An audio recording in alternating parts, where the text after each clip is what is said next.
আসসালামু আলাইকুম রহমতুল্লাহ। এর আগে আমরা দেখেছিলাম যে ইলেকট্রিশিয়ান এবিসি লাইসেন্সের সি এবং বি ক্যাটাগরির যে সিলেবাস, এই সিলেবাস নিয়ে আলোচনা করেছিলাম। তো আজকে আমি এই শ্রেণীর জন্য কি কি আপনাকে সিলেবাস ফলো করতে হবে এই বিষয় নিয়ে ধারণা দিব। আমি কিন্তু চাইলে 3টি ক্যাটাগরি বা 2টি ক্যাটাগরি একটি ভিডিওর মাধ্যমে প্রকাশ করতে পারতাম, কিন্তু সেক্ষেত্রে ভিডিওটি অনেক লং হয়ে যায় এবং এই লং ভিডিও হওয়ার কারণে 3টা একসাথে থাকার কারণে আপনাদের দেখা যাচ্ছে যে ভিডিওটা দেখলে এলোমেলো হয়ে যাবে আর কি, যে সি ক্যাটাগরির জন্য কোনটা পড়বো, বি ক্যাটাগরির জন্য কোনটা পড়বো। তো এই জন্য আলাদা আলাদা পার্ট বাই পার্ট ভিডিও দেওয়া হয়েছে। তো এটাও আমরা আলাদা একটা পার্টে রেখেছি, যাতে করে শুধু সি ক্যাটাগরি সম্পর্কে ভিডিও দেখবেন এবং ওই সিলেবাস গোছাবেন, বি ক্যাটাগরি সম্পর্কে দেখবেন, সিলেবাস গোছাবেন, এ ক্যাটাগরির জন্য দেখবেন, সিলেবাস গোছাবেন। তো এখানে এ শ্রেণী কিন্তু খুবই অ্যাডভান্স লেভেলের। এটি হচ্ছে 3 ফেজ, যে আমরা 400 ভোল্ট ইউজ করি। 400 ভোল্টের উপরে যে ভোল্টেজ গুলো থাকে, যেমন 11 কেভি, 33 কেভি, 66 কেভি, হ্যাঁ, 132 কেভি। তো হাই ভোল্টেজ নিয়ে যে কাজগুলো, অর্থাৎ 400 ভোল্টেজের উপরে যে ভোল্টেজ গুলো থাকে, এই ভোল্টেজ গুলো নিয়ে যে কাজগুলো হয়, ট্রান্সমিশন, ডিস্ট্রিবিউশন, হ্যাঁ, power station, sub station, transformer, switch gear, power factor improvement, transmission distribution line. তো এই বিষয়গুলো আমাদের এই এ শ্রেণীতে থাকে। দেখেন আমি ধাপে ধাপে বর্ণনা করতেছি। পাওয়ার স্টেশন সম্পর্কে কি ধারণা রাখবেন সেটা দেখেন। বাংলাদেশের বিদ্যুৎ উৎপাদন সম্পর্কিত প্রাথমিক জ্ঞান থাকতে হবে। অর্থাৎ আমরা তো এতদিন সি ক্যাটাগরি, বি ক্যাটাগরিতে যা কিছু করছি সব কিন্তু আমাদের কি ছিল, বিদ্যুৎ থেকে আমরা, বিদ্যুতের সরবরাহ ছিল, আমরা শুধু সংযোগ করছি বা সার্ভিস রক্ষণাবেক্ষণ করছি। কিন্তু আমরা কিন্তু এখনো এখনো জানার আগ্রহ করি নাই যে বিদ্যুৎ কিভাবে উৎপন্ন হচ্ছে, কিভাবে আসতেছে। হ্যাঁ, তো এটা কিন্তু জানার আগ্রহ করি নাই, কিন্তু এইবার আপনাকে এই বিষয়টাও জানতে হবে। কারণ আপনি যে বিদ্যুৎ খরচ করতেছেন, যে বিদ্যুৎ দিয়ে কোনো অ্যাপ্লায়েন্স বা কোনো ডিভাইস চালাচ্ছেন, হ্যাঁ, কিন্তু সেই বিদ্যুৎ কিভাবে উৎপাদিত হচ্ছে, কিভাবে আসতেছে আপনার বাসায়, এটা কি আপনাকে জানতে হবে না? অবশ্যই জানতে হবে। তো সেই জন্যই বলতেছে, বাংলাদেশে যে বিদ্যুৎ উৎপাদন সম্পর্কিত যে প্রাথমিক জ্ঞানগুলো আছে, এগুলো আপনি জেনে নেবেন। এগুলো থেকে আপনাকে প্রশ্ন করা হবে। পাওয়ার স্টেশনের প্রকারভেদ, অর্থাৎ পাওয়ার স্টেশন কত প্রকার, কি কি, এগুলো জানবেন। জেনারেশন হতে ডিস্ট্রিবিউশন পর্যন্ত পাওয়ার সিস্টেম সম্পর্কে আপনার ধারণা রাখতে হবে। জেনারেশন মানে হচ্ছে বিদ্যুৎ উৎপাদন কেন্দ্র থেকে, ডিস্ট্রিবিউশন মানে হচ্ছে আপনি যে পাচ্ছেন এই পর্যন্ত যা সিস্টেম আছে, সিস্টেমের ভিতরে যা কিছু আছে আর কি, এই সম্পর্কে আপনাকে ধারণা রাখতে হবে। এরপরে বলা হচ্ছে সাবস্টেশন, গ্রিড সাবস্টেশন। সাবস্টেশন কি, কাকে বলে, প্রাথমিক ধারণা, এবং সাবস্টেশনে ব্যবহৃত কি কি যন্ত্রপাতি থাকে, যেমন এলটি সুইচ গিয়ার থাকে, ট্রান্সফরমার থাকে, এইচটি সুইচ গিয়ার থাকে, হ্যাঁ, পিএফআই প্লান্ট থাকে, এরপরে ইত্যাদি ইত্যাদি যে বিষয়গুলো থাকে। তো এইগুলো সম্পর্কে আপনাকে ধারণা রাখতে হবে। সাবস্টেশনে ব্যবহৃত যন্ত্রাদির তালিকা, সাবস্টেশন রক্ষণাবেক্ষণ জানতে হবে, সিঙ্গেল লাইন ডায়াগ্রাম সম্পর্কে ধারণা রাখতে হবে। অর্থাৎ সাবস্টেশন সিঙ্গেল লাইন ডায়াগ্রাম আপনাকে অঙ্কন করার মতো আপনার এবিলিটি থাকতে হবে। Short circuit, relay setting, DC supply, earthing ইত্যাদি সম্পর্কে ধারণা রাখবেন। এরপর হচ্ছে ট্রান্সফরমার। ট্রান্সফরমার খুবই গুরুত্বপূর্ণ অংশ পাওয়ার সিস্টেমের।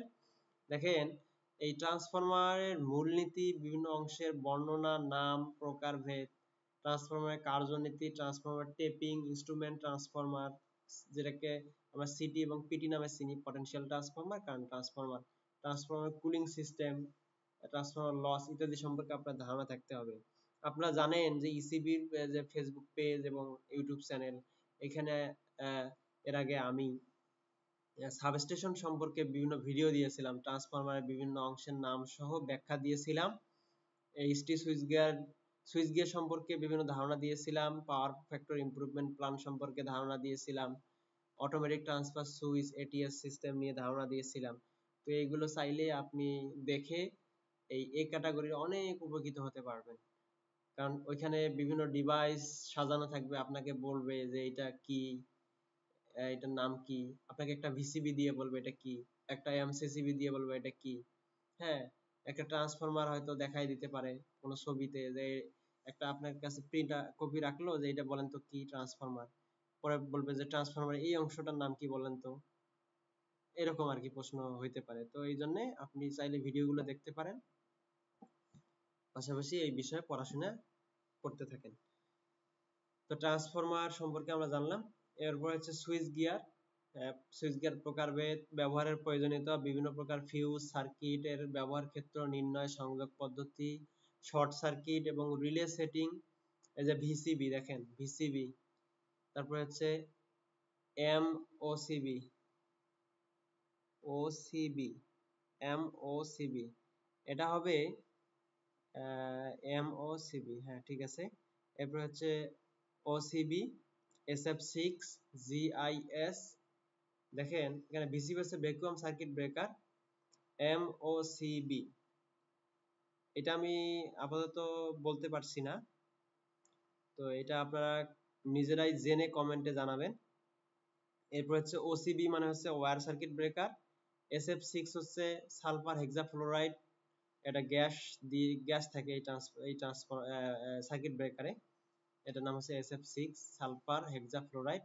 এরপর হচ্ছে জিআইএস, এটা হচ্ছে গ্যাস ইনসুলেটেড, এসতে হচ্ছে সাবস্টেশন,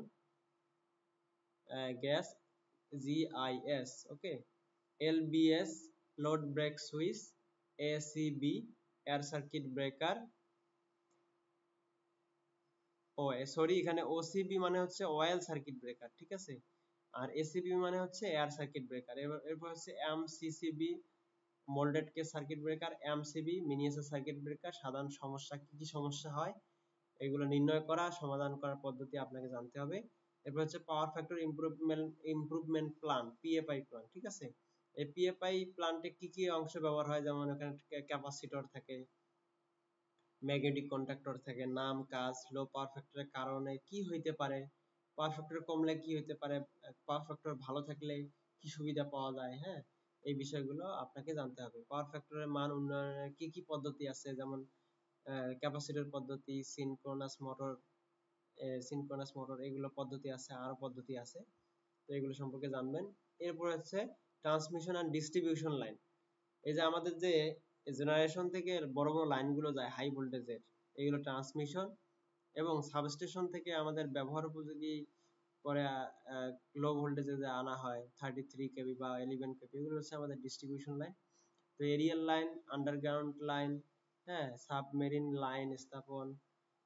দেখেন aerial line, underground line, submarine line, এগুলো স্থাপন পদ্ধতি, কেবল স্থাপন ও জোড়া দেয়া, পাওয়ার ফ্যাক্টর, করোনা ইফেক্ট কি, এটা খুবই মোস্ট ইম্পর্টেন্ট প্রশ্ন।